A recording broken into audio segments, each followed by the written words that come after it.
In this video, we're going to have a look at the Movie Magic Screenwriter's Streamline function. To open it up, go to Tools, Streamline, and I will show you what it does. Streamline has been an additional plugin in earlier versions of Screenwriter. That's why it says Streamline Plugin at the top of the window. And here, it basically explains what it does. It's a tool to scan your script in order to help you save page space. And we will have a look at the settings and how it works in a second. But first, let me explain how it is different to cheating. You may be aware that Movie Magic Screenwriter also has a cheating function, which also helps you reduce the page count. But the approach of the two is quite different.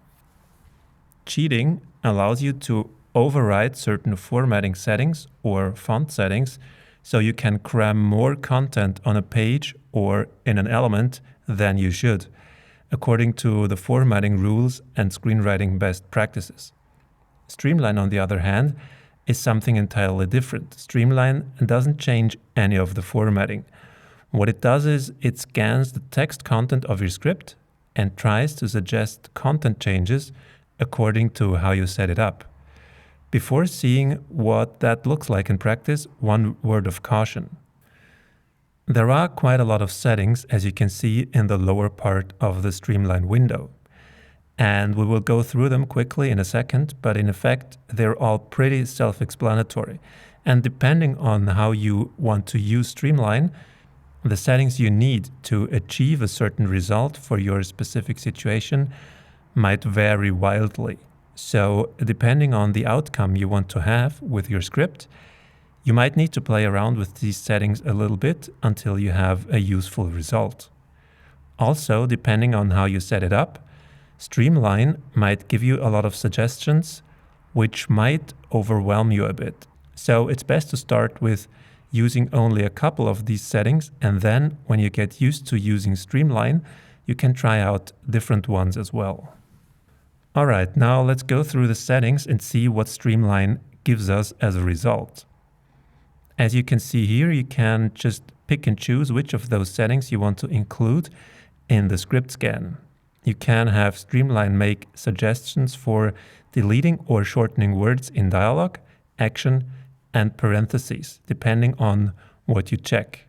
You can also get suggestions on deleting a number of trailing lines from those elements. You can get suggestions on deleting entire paragraphs of these elements, suggestions on deleting transitions, and on trying to shorten character names to no less than a certain number of letters. Also, in the lower right part of the settings, you see that you can limit the suggestions a little bit, for example, to the top X edits per element and or to edits that reduce the total page count, and or to edits that affect at least a certain number of page breaks or reduce the total page count. You can also set a certain minimum number of letters for suggested synonym words.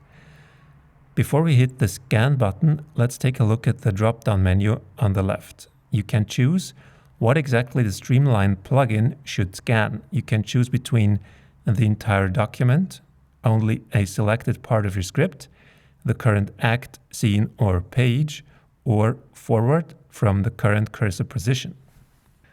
Alright, now let's hit the scan button and see what Streamline suggests. Once the scanning process is complete, you see something that looks a little bit like this.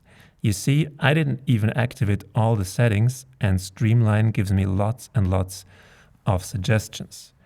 In the upper part of the window, you see this list of results, by default in the order of rank, the rank column on the left.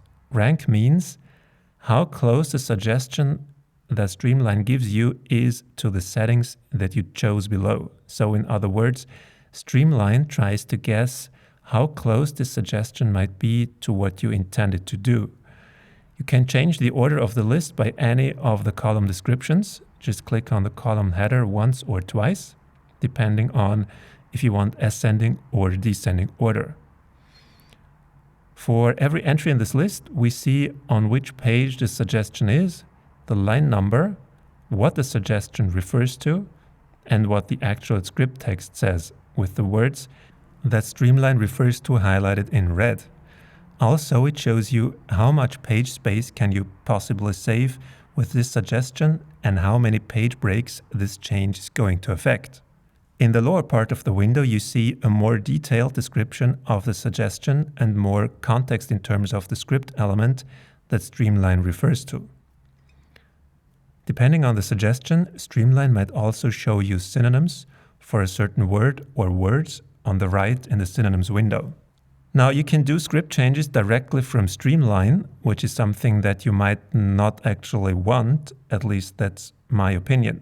Because if you go through the suggestions and take a close look at them, a lot of them might not make the most sense, because in the end, these suggestions are only based on some algorithm and not on real understanding of the content. So I would see them more as a guideline than as real suggestions. But anyway, let's just have a look at them and how you could apply those changes in Streamline if you wanted to. If you click inside the context window in the lower part, you see that these buttons below the context window become active, if they are not already. You have two up and down arrow buttons on the left with which you can jump up and down between the suggestions in the list. So you don't have to pick and choose from the list if you want to go through them just one by one. If you click Show, Streamline takes you to the place in the script where the suggestion shows up. Depending on what the suggestion is, you might be able to delete a suggested word with the Delete Word button. Also, again, depending on the suggestion, you can revert or apply the changes. If you want to use a suggested synonym, just choose the synonym and then click Replace underneath. Alright, so that's basically what Streamline does. I think it's a great idea and a great tool to help you find opportunities to save page space, which we know is a constant worry for us screenwriters. In terms of how useful it is, you will have to judge this for yourself, because depending on what you want to use it for and your writing style and the suggestions it will give you, I presume that the results will vary greatly. But still, it's definitely a tool you might want to try out.